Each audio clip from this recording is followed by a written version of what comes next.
As buses roll into the Henry Barnard School in Enfield, for the most part, it's business as usual. Children with backpacks and lunchboxes get ready for another busy school day. Have a good day. But what's different this school year in Enfield are new security measures and armed security guards to ensure that kids are safe. We came together to talk about what we need to do to make our schools as safe as possible in light of what we saw happen down in Newtown. Dr. Jeffrey Schuman is Enfield's school superintendent. Last March, Enfield's Town Council voted to appropriate funds for 25 armed school security officers. The move came at the recommendation of the school board's Joint Committee on Safety, formed within a week of the Newtown massacre December 14th at Sandy Hook Elementary School, where 20 first graders and 6 teachers and staff were murdered. The biggest and most controversial part of the recommendation was to use school security officers in each of our schools. In addition to that, we did a lot of other things to make the perimeter of the building safer, with cameras and key-padded doors and reinforced various points of entry so that it would be more difficult for an intruder to get in. Currently, there are 18 armed security officers working at Enfield's 11 public schools and 3 private schools. I can just tell you, we've been in school now 28 days. And these folks have become part of the culture. We were so fortunate to hire some absolutely wonderful retired state troopers, local troopers, and these folks have been highly trained. They're used to dealing with emergencies, but they have great demeanor. Enfield security officers are retired state troopers or retired cops from local departments. Dr. Schuman says the cost for the first year is approximately $600,000. Next year, the cost is expected to decrease to about $500,000. Will a school security officer with a pistol be able to stand up to someone with a rifle trying to come through our door? I don't know the answer to that. I don't think anyone knows the answer to that. But they are able to make very rapid contact with the police department. And as the chief has always said, the goal here is to buy time. Carl Sfraza is chief of police in Enfield. Once an active shooter is in the building with a gun, we've already lost. Chief Sfraza's department oversees the hiring of the security officers. He says all of the officers have undergone thorough background checks, they have to qualify just as police officers do with their firearm, and they had to pass a psychological evaluation and physical exam. They do not have the power of arrest. And ultimately, the people that we hired, many of them were SROs, school resource officers. They were DARE officers. They worked with kids. They coach kids in, basketball or whatever. They have kids themselves. They're PTO parents. And they understood what their role was going to be here. The chief says he believes having an armed security officer in the school is the best way to protect children from a gunman.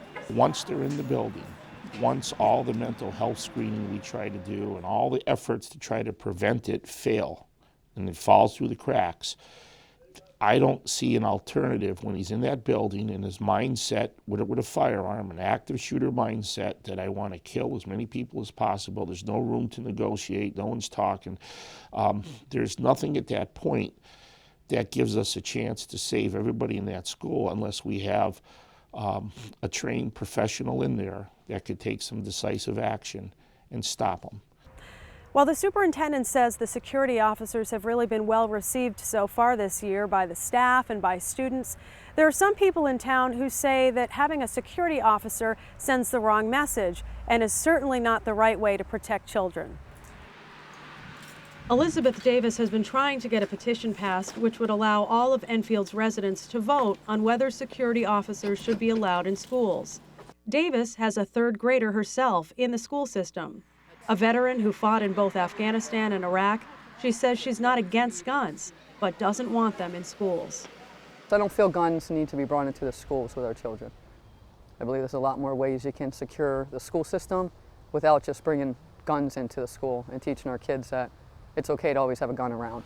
Davis, who's involved in the PTO, says she'd rather see bulletproof windows, security cameras, or other security measures in place.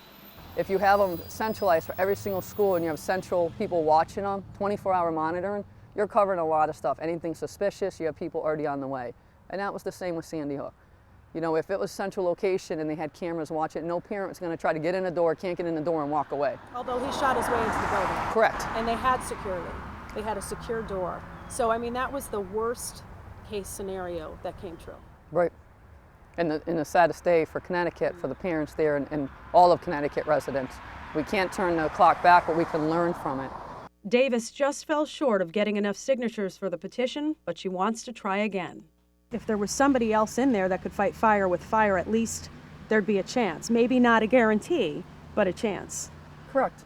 And there's always a chance. And that's why one thing when I did the petition to put forth, as much as I am not for guns in our schools, you know, God forbid anything happens in our schools, we don't want it to happen, but let the community vote as a whole. And if the community as a whole really wants it, all the parents and the residents, then I'm all for it as a community. But me personally, no, I don't want armed guards in the school, but I am more of saying we are a town, we are a community, you know, the town belongs to the people. Let the people have a say in it. Towns all across Connecticut have stepped up security at schools. Like Enfield, a few communities, including North Branford and Glastonbury, have opted to hire security guards. Other schools have increased police presence. Newtown has had police officers at their public schools since last December. And what we learned from Newtown is that on that day in December, that school was prepared as well as any school. They had their lockdown drills, they had everything locked up. The dynamic that changed was the individual shot the door out and got in that building, and he had a gun. And we know that active shooters are not people that are looking to negotiate for money. Their goal is to rack up a body count, and that's what he was intent on doing that day. So even though the response time in Newtown was tremendous, just a couple of minutes, the end result was 26 people were gone. While people may disagree on the best way to protect children at school, their safety remains the top priority for school administrators and parents. Reporting for Connecting Point, I'm Carolee McGrath.